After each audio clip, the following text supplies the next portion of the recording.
سورۃ مزمل کی آیت نمبر 5 میں اللہ تعالیٰ فرماتے ہیں اِنَّا سَنُلْقِي عَلَيْكَ قَوْلًا ثَقِيلًا، بے شک ان قریب ہم آپ صلی اللہ علیہ وآلہ وسلم پر ایک بھاری بات ڈالنے والے ہیں۔ سنلقی کا لفظ جو ہے باب افعال سے آیا ہے۔ القا کا مطلب ہوتا ہے کسی چیز کا ڈال دینا۔ قولاً ثقیل کس کو کہا گیا ہے کہ وہ بھاری بات کیا ہے جو اس آیت مبارکہ میں کہی جا رہی ہے؟ امام راضی رحمہ اللہ تعالیٰ نے اس کی مختلف تفاسیر بیان فرمائی ہیں۔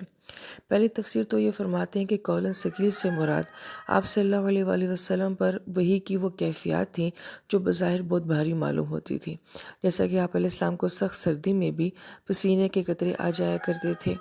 اور پھر وہ ایک بوجھل کیفیت جو آپ علیہ السلام محسوس کیا کرتے تھے۔ حضرت ثابت رضی اللہ عنہ فرماتے ہیں کہ آپ علیہ السلام ایک مرتبہ میری گود میں سر مبارک رکھ کے لیٹے ہوئے تھے، اتنے میں آپ علیہ السلام کے اوپر وحی کے آثار محسوس ہوئے، لیکن مجھے ایسے لگ رہا تھا کہ جیسے میری ران ٹوٹ جائے گی، کہ اس قدر نبی پاک صلی اللہ علیہ وسلم کے سر مبارک کا بوجھ مجھے اپنی ران کے اوپر محسوس ہو رہا تھا۔ اسی طریقے سے ایک مرتبہ نبی علیہ السلام جو ہیں اونٹنی مبارک کے اوپر سوار تھے، وہی کے آثار آنے شروع ہو گئے تو وہ اونٹنی ایسے دب رہی تھی کہ جیسے ابھی وہ گر جائے گی یا وہ بیٹھ جائے گی، تو گویا کہ وہی جو کلمات ہیں ان کا ایک ظاہری بوجھ بھی تھا جو آپ صلی اللہ علیہ وآلہ وسلم محسوس کیا کرتے تھے۔ اب اس کی حقیقت تو اللہ تعالیٰ کی ذات ہی بہتر جانتے ہیں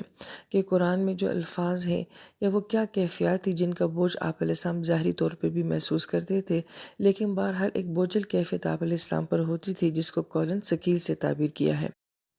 قولاً ثقیل سے جو دوسرا قول مراد ہے وہ یہ کہ قرآن اپنی عظمت میں، اپنی جلال میں، اپنی شان میں بہت بھاری کلام ہے، جس کی مثال کی سورہ حشر میں اللہ تعالیٰ فرماتے ہیں کہ اگر ہم اس قرآن کو پہاڑوں کے اوپر نازل کرتے تو وہ پہاڑ ریزہ ریزہ ہو جاتے۔ تو مفسرین کرام نے اس آیت مبارکہ کے ضمن میں یہی بات فرمائی ہے کہ اس سے مراد قرآن کی عظمت ہے، اس کی شان کو بیان کرنا ہے کہ یہ اتنی اعلیٰ درجے کی کتاب ہے کہ پہاڑ بھی اس کے آگے ریزہ ریزہ ہو جاتا۔ پھر قولاً ثقیل سے جو تیسرا قول مراد لیا گیا ہے وہ یہ ہے کہ اس سے مراد قرآن پاک کے اوامر اور نہیں ہیں، یعنی جن کاموں کے کرنے کا حکم دیا گیا ہے اور جن کے کرنے سے منع کیا گیا ہے۔ مفسرین کرام یہ فرماتے ہیں کہ بہت سارے اللہ پاک کی طرف سے حکم ایسے آتے ہیں کہ جس کے لیے انسان کو اپنے ماحول سے، اپنے نفس سے لڑنا پڑتا ہے، اور یہ معاملہ آسان نہیں ہوتا اور اس میں بڑی مشقت ہوتی ہے۔ مثلا اگر اللہ پاک کی طرف سے عبادات کا حکم آتا ہے تو بعض اوقات عبادات کرنا آپ کے نفس کے اوپر بہت بھاری ہو جاتا ہے۔ اسی ضمن میں مفسرین کرام یہ فرماتے ہیں کہ ایسی عبادات جو کہ آپ کی عادت بن جاتی ہیں ان کا اثر کم ہو جاتا ہے بنسبت ان عبادات کے جس کو کرتے ہوئے آپ کو بہت مشقت اٹھانی پڑتی ہے۔ اسی ضمن میں مفسرین کرام نے یہ فرمایا کہ ایک انسان جو ہے وہ بڑی مشقت کی روزی کما رہا ہے، پھر وہ بڑی مشقت سے اپنے آپ کو اپنے ماحول سے نکال کے جو ہے مسجد میں لاتا ہے، لیکن جب وہ نماز پڑھتا ہے تو وہ خیالات کی نماز پڑھتا ہے، مگر وہ کوشش کرتا ہے کہ میں اچھی نماز پڑھوں، تو اس کی یہ نماز جو ہے بہت افضل نماز ہے۔ اور وہ انسان جو ساری زندگی کوئی عبادت کرتا ہے مگر اس کا نفس ابھی تک عادی نہیں بن رہا اس عبادت کا، اور وہ مسلسل مشقت کے ساتھ ہی وہ کام کر رہا ہے، مثلا کسی کو نماز پڑھنے کو دل نہیں کرتا، وہ جبرن نماز پڑھتا ہے، تو مفسرین کرام یہ فرماتے ہیں کہ اس کی نماز بھی بہت اعلیٰ درجے کی ہے، کیونکہ وہ بغیر کیفیت کے اور اپنے آپ سے لڑ کے جو ہے وہ ایک عبادت کو کر رہا ہے۔ تو گویا کہ اللہ تعالیٰ کی ذات کا کوئی امر ماننا، حکم ماننا جس میں آپ کو مشقت ہو، یہ قولاً ثقیل مراد ہے۔ اور صرف عبادات نہیں بلکہ معاملات میں بھی بہت سارے اللہ پاک کی طرف سے حکم مانتے ہوئے ہمیں بہت اپنے آپ سے، اپنے ماحول سے لڑنا پڑتا ہے۔ اور یہی معاملہ دوسری طرف بھی ہے کہ ایک تو ہوتا ہے کسی کام کے کرنے کا حکم دینا، اس میں انسان کو مشقت اٹھانی پڑتی ہے، اور بعض اوقات ہوتے ہیں اللہ پاک فرماتے ہیں یہ کام نہیں کرنا، تو اس کام کو چھوڑنا جو ہوتا ہے یہ بھی بڑا مشکل کام ہوتا ہے۔ تو گویا کہ اوامر اور نہیں دونوں معاملات میں جو انسان مشقت اٹھاتا ہے اس کو قولاً ثقیل کہا گیا ہے۔ اور سورۃ مزمل جو ہے وہ ابھی ابتدائی وحی میں آ رہی ہے، تو اس کے بعد بہت سارے اللہ پاک کی طرف سے اوامر آنے تھے اور بہت سارے معاملوں سے روکا جانا تھا، تو اس لیے گویا کہ شروع میں ہی کہہ دیا گیا کہ ان قریب ایک قول ثقیل جو ہے وہ آپ علیہ السلام کے اوپر نازل کیا جائے گا۔ قولاً ثقیل کا جو چوتھا معنی بیان کیا گیا ہے وہ یہ کہ دعوت کا بوجھ۔ آپ صلی اللہ علیہ وآلہ وسلم کو بتایا جا رہا ہے کہ قرآن کی دعوت سے آپ کے اپنے بھی آپ کی دشمن ہو جائیں گے، ابو لہب جیسے، ابو جہل جیسے دشمنوں کا آپ کو سامنا کرنا پڑے گا،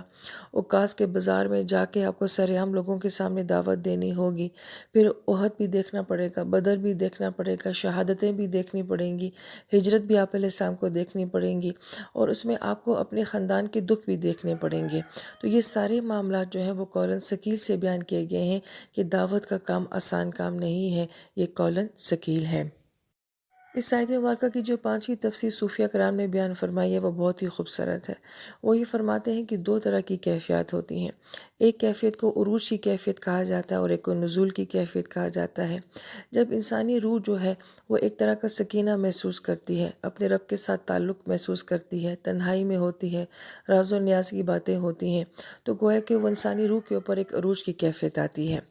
اور دوسری کیفیت جو نزول کی ہوتی ہے وہ یہ کہ انسان کو اپنی معاش کا نظام بھی دیکھنا ہوتا ہے، اپنے حقوق العباد بھی پورے کرنے ہوتے ہیں، اپنی ذمہ داریاں بھی پوری کرنی ہوتی ہیں، اپنی دنیا کو ڈیل کرنا ہوتا ہے۔ تو یہ جو ہوتا ہے یہ نزول کی کیفیات ہوتی ہیں۔ اب مفسر کرام یہ فرماتے ہیں کہ ہر انسان کے ساتھ یہ معاملہ ہوتا ہے، لیکن نبی پاک صلی اللہ علیہ وآلہ وسلم کی روح ظاہری بات ہے وہ تمام روحوں سے اعلیٰ روح ہے، تو آپ علیہ السلام کی روح پہ جو عروج کی کیفیات ہوتی تھیں کہ آپ کا اپنے رب سے ایک تعلق ہوتا تھا اور ایک کیفیات ہوتی تھی، اور اس تعلق میں وہ محبت جو آپ محسوس کرتے تھے اور جو سکون آپ محسوس کرتے تھے،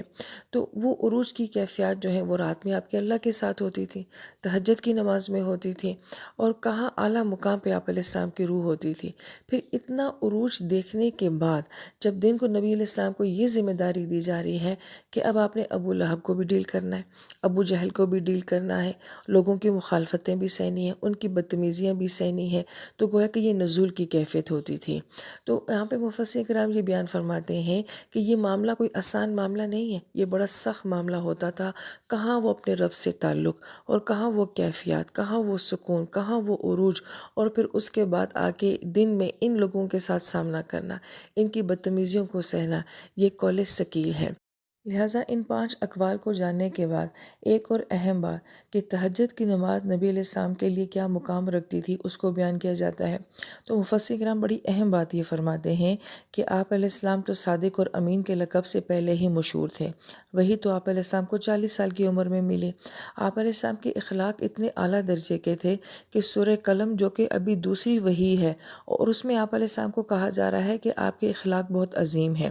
سوچنے والی بات یہ ہے کہ ہم یہ کہتے ہیں کہ ہم قرآن پڑھیں گے، ہم دین سیکھیں گے تو ہماری اخلاقیات اچھی ہو جائیں گی۔ آپ علیہ السلام کو ابھی دوسری وحی مبارک آئی ہے اور آپ کو اسی میں یہ کہا جا رہا ہے کہ آپ کے اخلاق تو بہت عظیم ہیں، اور باقی سارا قرآن تو ابھی آنا تھا۔ تو جو ہستی ابھی قرآن کے نزول سے پہلے ہی قرآن اس کو یہ ٹائٹل دے رہا ہے کہ آپ کے اخلاق عظیم ہیں، تو قرآن آنے کے بعد آپ علیہ السلام کے اخلاق کو کیا عروج ملا ہوگا، یہ بہت غور طلب بات ہے۔ لہٰذا مفسر کرام یہ فرماتے ہیں کہ ہم نے جتنے فضائل تہجد کی نماز کے سنے کہ یہ نفس کی شر کو کم کرتا ہے، یہ گناہوں کے اثرات کو کم کرتا ہے، تو گویا کہ یہ جو تہجد کی نماز تھی نبی علیہ السلام کے لیے ایسی حیثیت نہیں رکھتی تھی کہ آپ کو اپنے نفس کو کنٹرول کرنا تھا یا گناہوں کے اثرات کو کم کرنا تھا یا کوئی ریاضت تھی، بلکہ یہ مفسر کرام یہ فرماتے ہیں کہ وہ کام جو آپ کو سورہ مدثر میں بیان کیا جانا تھا کہ آپ کی زندگی کا ایک بہت بڑا مشن ہے، بہت بڑا مقصد ہے، اس کی تیاری کے لیے آپ علیہ السلام کو رات کو جاگنے کی مشقت جو ہے وہ کروائی جا رہی ہے۔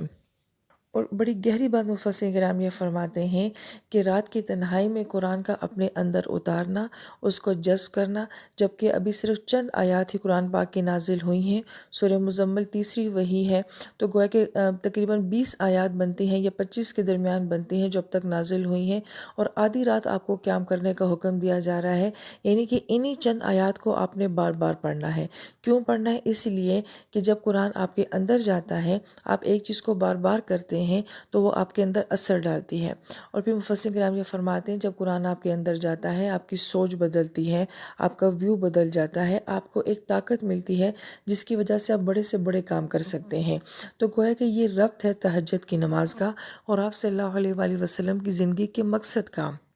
اس لیے بعض اہل علم نے یہ کہا کہ تہجد کی نماز نبی علیہ السلام کے لیے ایک ریاضت نہیں تھی، بلکہ وہ آپ علیہ السلام کے لیے ایک طاقت تھی۔